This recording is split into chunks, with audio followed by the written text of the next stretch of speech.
Shalom dan selamat berjumpa.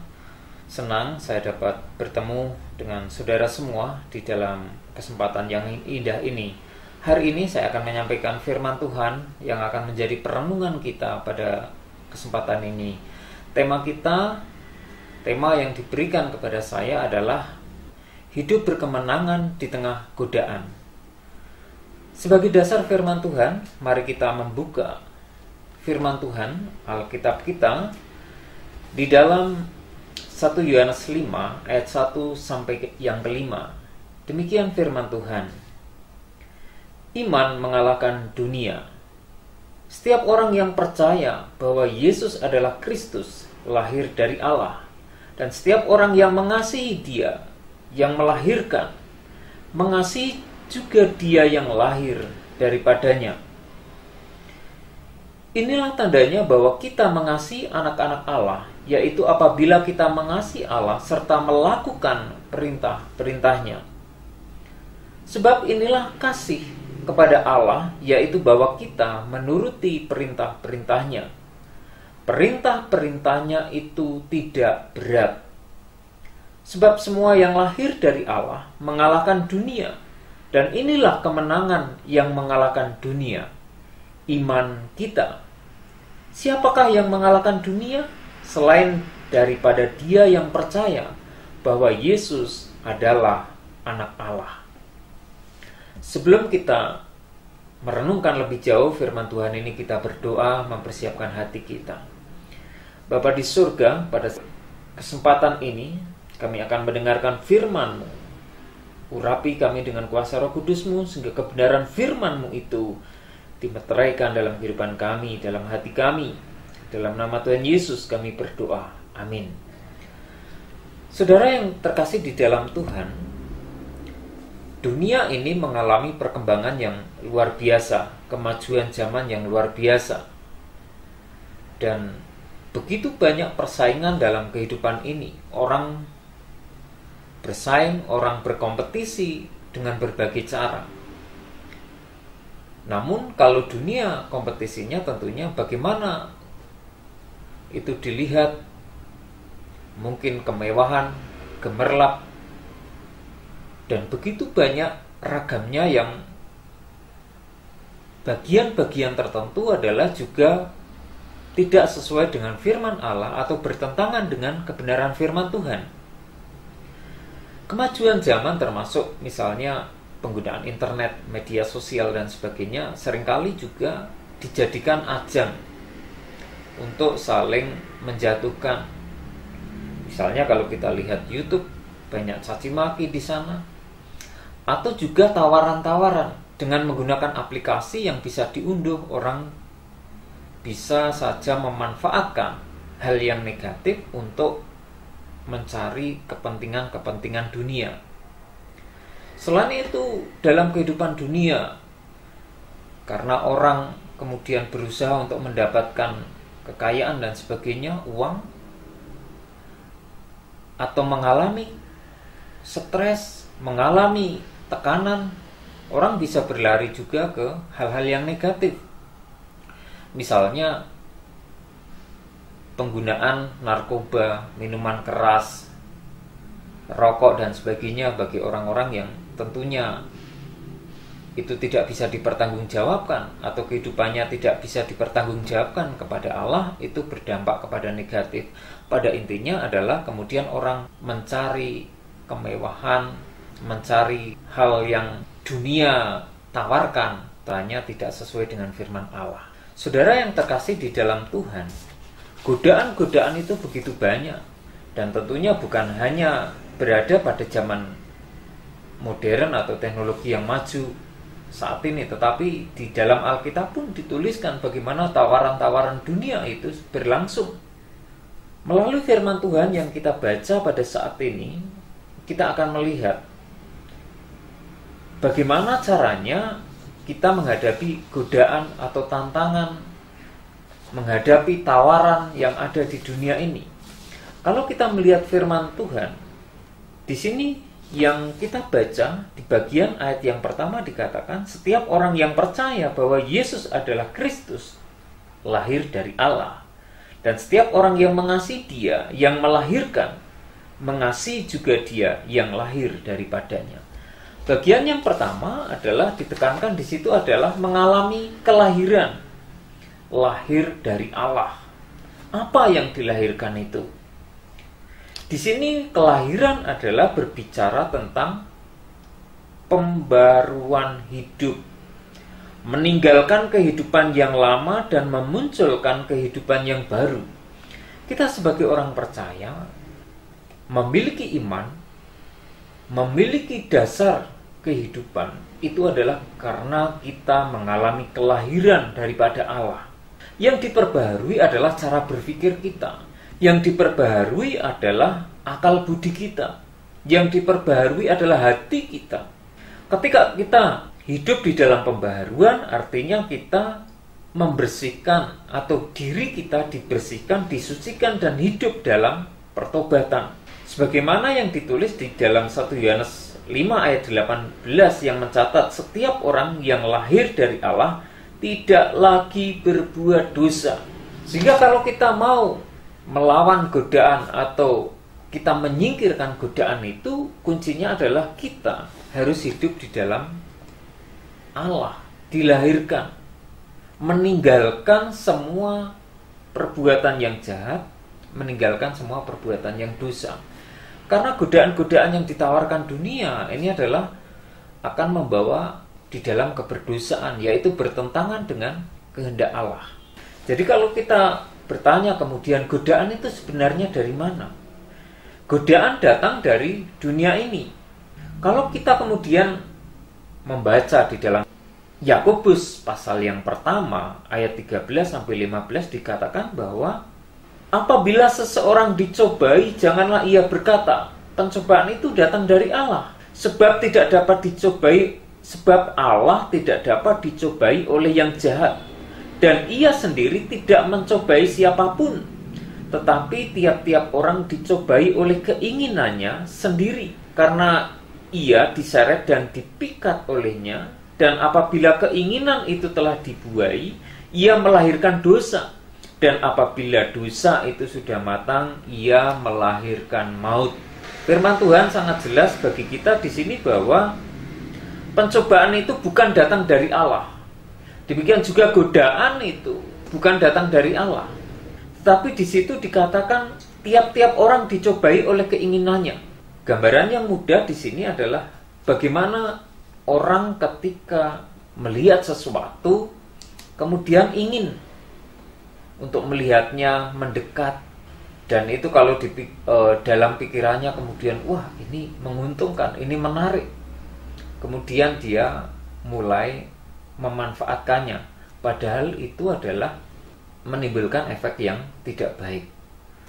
Di dalam Alkitab, kalau kita melihat di dalam kitab Kejadian, bagaimana manusia jatuh ke dalam dosa, itu adalah dimulai dengan cara demikian pula. Pada waktu itu ketika iblis datang atau setan, si ular itu datang, dia memutarbalikkan kebenaran firman Allah. Kalau firman Allah katakan jangan engkau memakan buahnya karena pada waktu engkau memakannya pastilah engkau mati. Tetapi firman Tuhan ini diputarbalikkan oleh si ular ini dan berkata kepada Hawa, kalau engkau memakannya pastilah engkau akan hidup sama dengan Allah. Ini adalah godaan. Nah, perempuan ini, si Hawa ini dicobai oleh keinginannya. Perempuan itu melihat bahwa buah pohon itu baik untuk dimakan dan sedap kelihatannya. Lagi pula pohon itu menarik hati karena memberi pengertian. Kalau firman Allah jelas mengatakan jangan engkau memakannya, artinya bahwa di situ manusia dilarang. Tetapi di sini kita melihat justru perempuan ini mengikuti tawaran atau godaan daripada si ular ini. Dan di Kejadian 3 ayat 6 dikatakan lalu ia mengambil dari buahnya dan dimakannya. Jadi inilah kejatuhan manusia ke dalam dosa.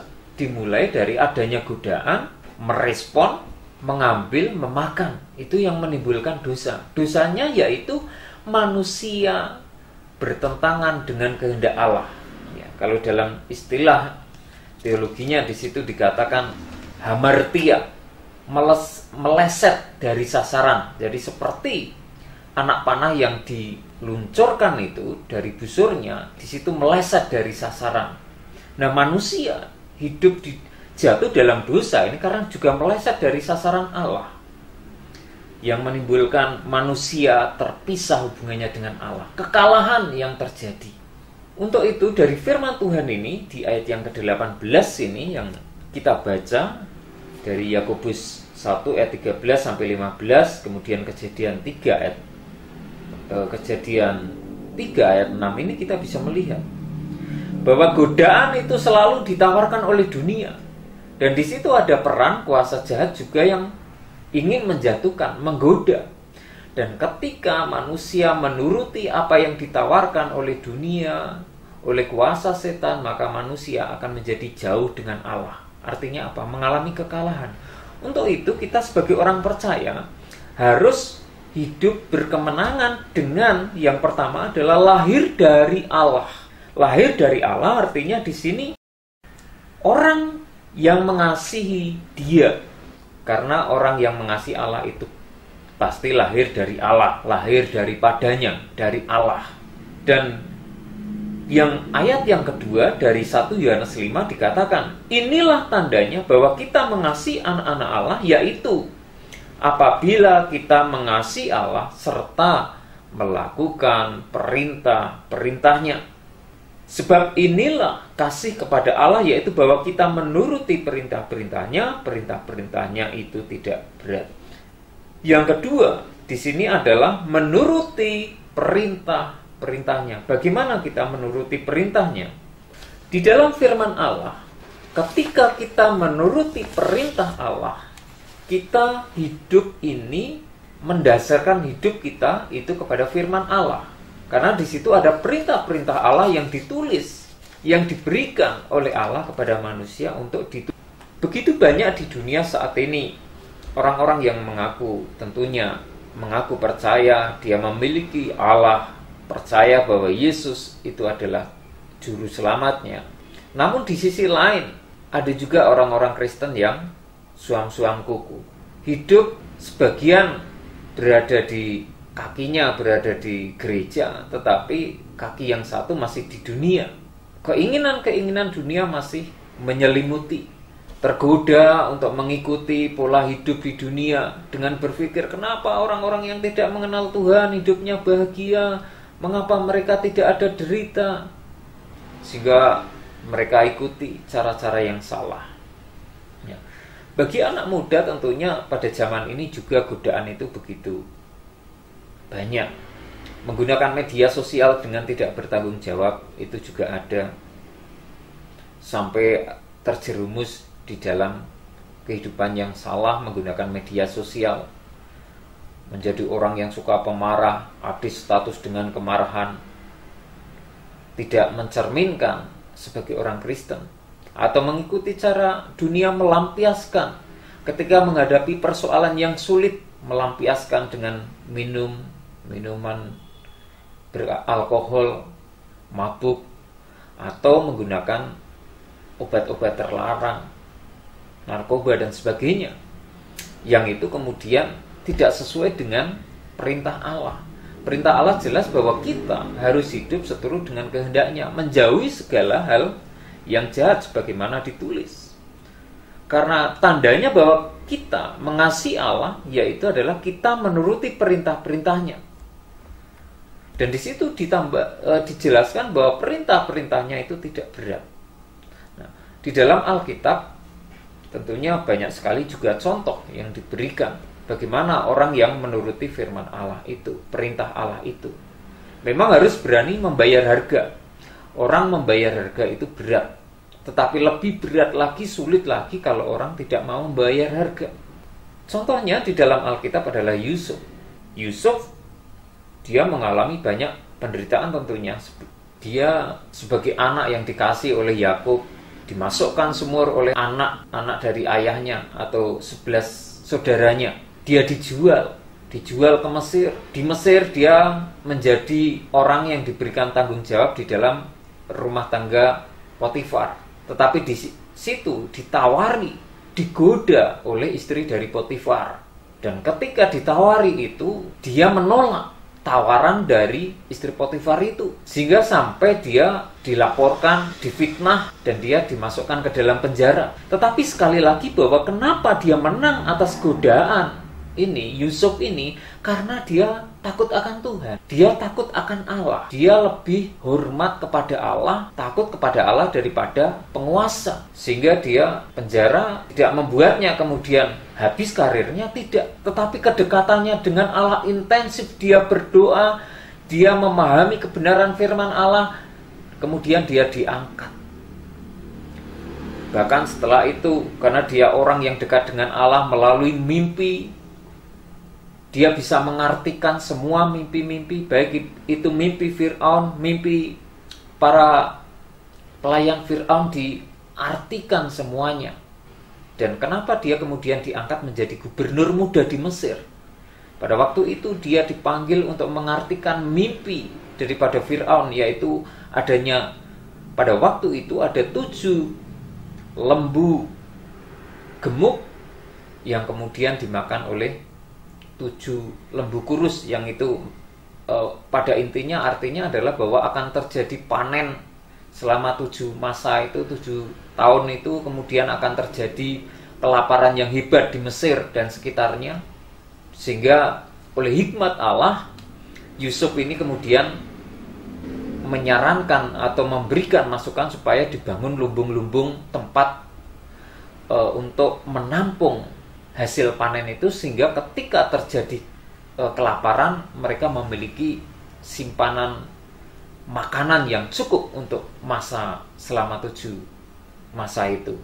Dan inilah kemudian Yusuf, karena hikmatnya dia mengalahkan godaan dan diangkat oleh Allah.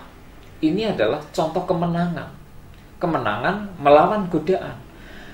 Dan dari Yusuf ini kita belajar bahwa Yusuf adalah bukan orang yang pendendam juga.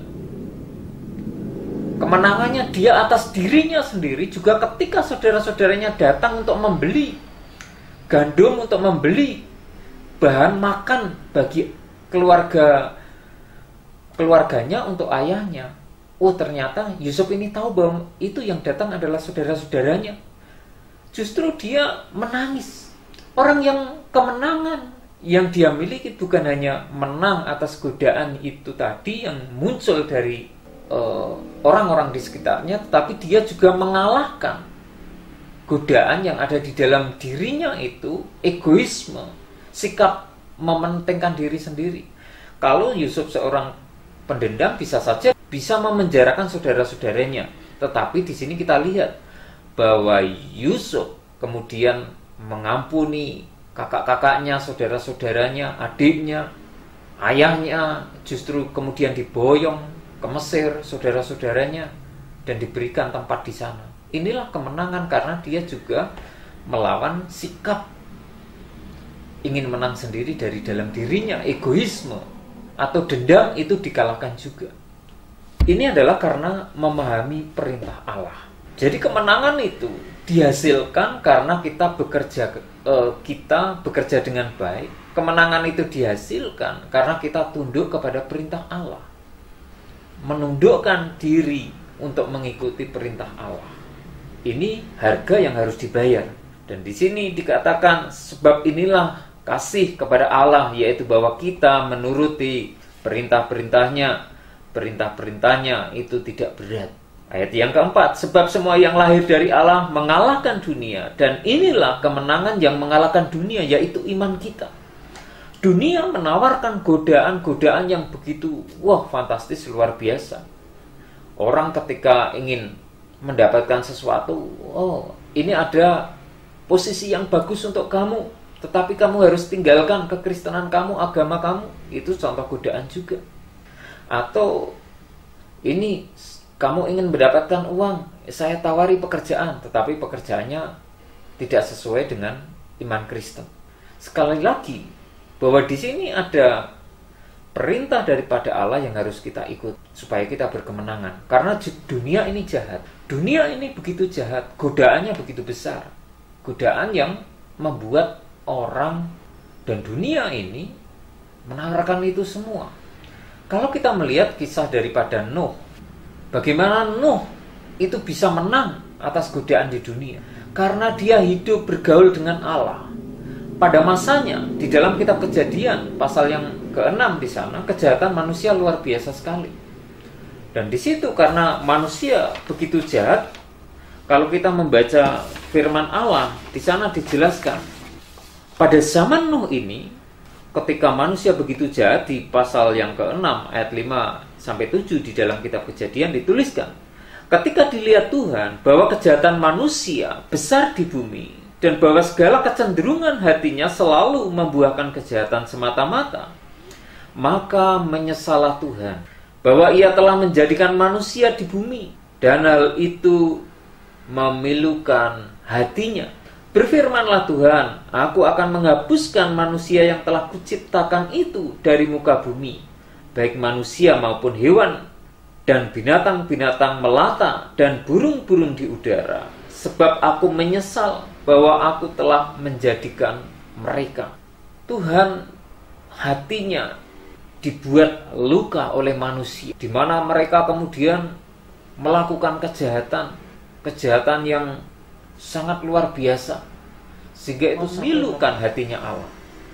Saya kira sama ketika pada zaman ini kemudian orang juga melakukan kejahatan yang begitu besar, mementingkan keinginan-keinginan dunia, berpesta pora, itu tentunya juga akan menyakitkan hati Allah, membuat pilu hatinya Allah. Kita sebagai orang-orang muda, ataupun kita orang-orang yang hidup mengenal Tuhan, orang tua, anak-anak dan sebagainya, dan lain-lainnya, kita harus mengikuti perintah Allah. Dasar kehidupan kita berkemenangan sekali lagi adalah firman Allah itu. Iman yang kokoh di dalam Allah, di dalam Kristus, itu yang akan menjadikan kita menang. Sebab semua yang lahir dari Allah mengalahkan dunia, dan inilah kemenangan yang mengalahkan dunia, iman kita. Dan di ayat yang kelima, siapakah yang mengalahkan dunia? Selain daripada dia yang percaya bahwa Yesus adalah anak Allah. Kita sebagai orang-orang yang beriman, dilahirkan dari Allah, kita mendapatkan jaminan, yaitu kemenangan yang berasal dari Allah. Kalau hari-hari ini kita merayakan Paskah, di bulan April ini kita merayakan Paskah, sesungguhnya manusia itu semuanya berdosa, karena dimulai dari Adam tadi, yang melakukan tindakan melawan kehendak Allah. Dan selayaknya bahwa orang yang berdosa itu dihukum. Tetapi oleh kasih karunia Allah, Allah memberikan anaknya yang tunggal, yaitu Yesus Kristus, supaya kita hidup berkemenangan. Kita tidak lagi hidup di dalam perbudakan dosa.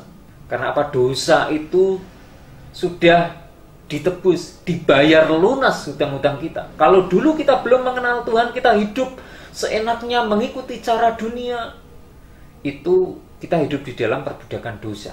Tetapi ketika kita hidup saat ini, percaya bahwa Yesus Kristus adalah Tuhan yang telah lahir ke dalam dunia, yang mati dan dibangkitkan, kita percaya itu, kita sekarang menjadi hamba-hambanya Allah, menjadi hambanya Tuhan, hambanya Allah, sehingga kita mengikuti perintah-perintah Allah itu, karena kita hidup di dalam Kristus. Ini adalah kemenangan yang besar.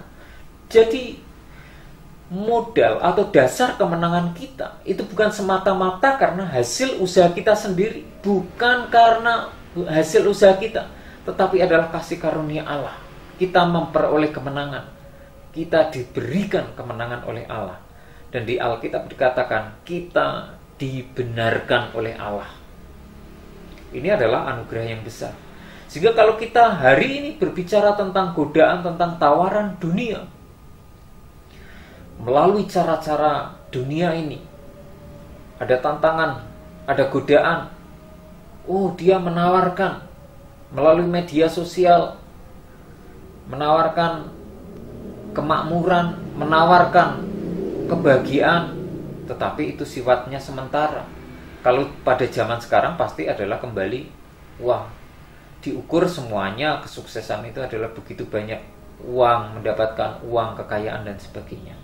Tidak salah orang Kristen untuk menjadi kaya, Tetapi jauh lebih penting di sini adalah ketika kita hidup ini bisa memaknai anugerah Allah. Kalau kita diberikan berkat oleh Allah, kembali untuk kemuliaan Tuhan. Mungkin kita kemudian melayani Tuhan dengan harta kita, dengan karunia yang Tuhan berikan kepada kita. Itu kekayaan yang sangat besar. Itu adalah karunia Allah itu yang kemudian kita kembalikan untuk Allah. Kita bisa melayani Tuhan dengan harta kita, melayani Tuhan dengan karunia, dengan hidup kita. Kita persembahkan untuk kemuliaan Allah. Itu yang jauh lebih penting. Kalau kita ingin hidup berkemenangan, mari kita terus belajar untuk diperbaharui. Ya. Diperbaharui akal budi kita, hati kita, pemikiran kita. Sehingga kita berkenan di hadapan Allah, kemudian lakukan perintah Allah. Lakukan perintah Allah ini sebaik-baiknya. Mulai belajar, karena perintah Allah juga dikatakan di situ tidak berat perintah-perintahnya itu. Sehingga pada zaman sekarang kalau ibadah misalnya online, wah malas ke gereja, online saja. Ya, jangan seperti itu. Kalau ada kesempatan untuk datang ke gereja, ya datanglah ke gereja. Jangan beralasan bisa online. Karena persekutuan, pertemuan ibadah itu juga penting. Tetap patuhi perintah Allah, patuhi protokol kesehatan, pakai hikmat, pakai kuasa Roh Kudus. Itu yang kemudian kita akan berkemenangan. Kita tidak boleh bermalas-malasan dalam kita mengejar, berlomba untuk hidup di dalam iman. Seperti Rasul Paulus, dia katakan, aku terus berlomba, dan dia tujuannya itu adalah garis akhir. Kalau hari ini kita memelihara iman, tujuan kita itu adalah sampai garis akhir untuk berkemenangan seperti yang dinyatakan oleh firman Allah, tulisan atau surat dari Rasul Paulus. Saudara yang terkasih dalam Tuhan, marilah dalam hidup kita ini kita menyerahkan diri kita, merendahkan diri kita supaya kita hidup lahir di dalam Dia. Yang kedua, melakukan perintah-perintahnya, dan dengan iman.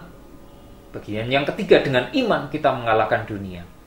Tidak ada yang menakutkan kalau kita hidup di dalam Dia, dan kita akan senantiasa hidup berkemenangan bersama dengan Kristus. Tuhan Yesus memberkati saudara semua. Amin. Mari kita berdoa.